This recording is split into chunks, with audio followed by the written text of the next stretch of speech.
Good morning, Bedrock. Hey, whoever's watching, good morning to you. I hope you're well.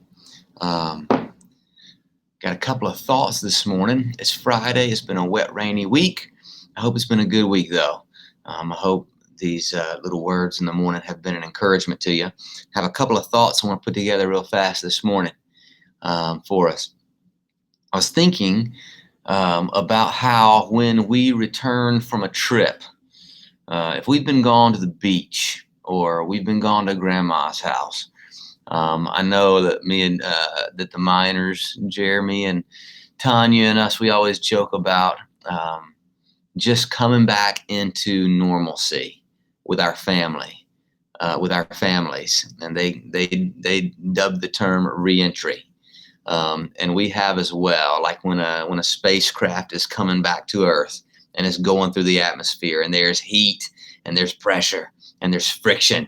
And when a 4-year-old has been at grandma's all week long and has gotten whatever they want and has been just living differently for a week, there's this reentry into some semblance of normalcy that can be an incredible opportunity for us to either demonstrate the love of Jesus as parents and as a family, or for the enemy to create a lot of disunity and dissension and friction upon reentry.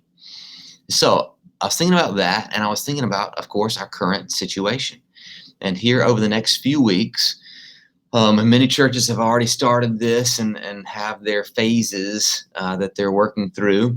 And Bedrock here in Lynchburg. We're working through phases as well. We have a little more conversation to have and things to think through and pray through because we don't have our own space. And so, but we're working through phases and what it looks like to return to some semblance of normalcy. And understanding that there could be the potential for friction.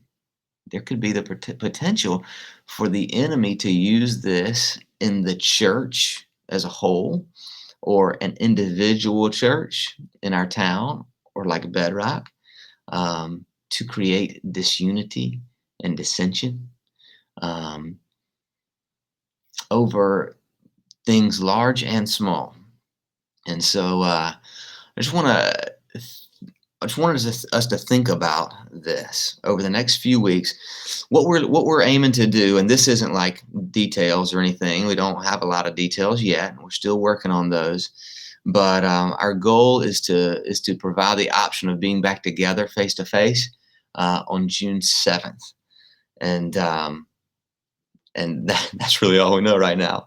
But over the next few weeks until June 7th, as you hear about phases, phase one, and what the details are as far as what we can do and what we can't do, and whatever building we're in will allow us to do and what they won't allow us to do, I want us to think about how we can show the love of God to one another, how we can show kindness to one another, even those who may have a different opinion about this whole situation, the coronavirus situation, or the disease situation, or the quarantine situation, or the mask situation, or the distancing situation. Whatever the situation is, and whatever box you are standing on, let's think through how we can show the love of God to one another.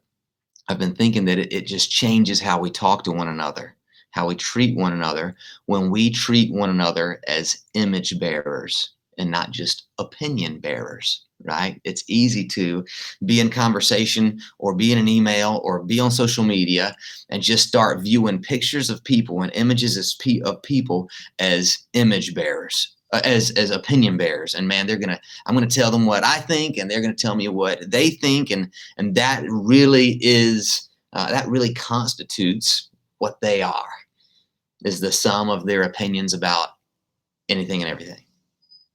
But what about as image bearers of God, man? We're created in the image of God. And so, and particularly as the body of Christ, man, I just want us to be so um, unified in the love of Jesus that the world would indeed know we're Christians by our love for one another. There's a verse in 2 Samuel 9. Um, it's this story of David, and Saul is dead, and Saul pursued David for years and tried to kill David at multiple points throughout his life. And now Saul's dead, and David is king. And it's really interesting that David desires to show kindness to one of Saul's descendants. And it's just interesting. There's such a thing as reactionary um, kindness, right? The situation just asks for me to check myself and be kind right now. There's reactive kindness, but what we see here is proactive kindness, an intentional, proactive kindness. When in verse 3 of chapter 9 of 2 Samuel, David says, "Is there not still someone of the house of Saul, that I may show the kindness of God to him?"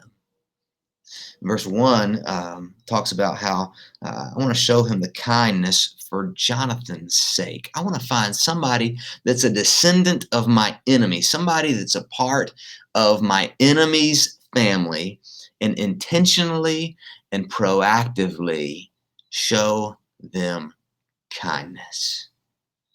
How much more so in the body of Jesus, in the body of Christ, should we be looking for opportunities to proactively and intentionally show kindness to one another? And we have an incredible opportunity to do it over the next few weeks and the coming months.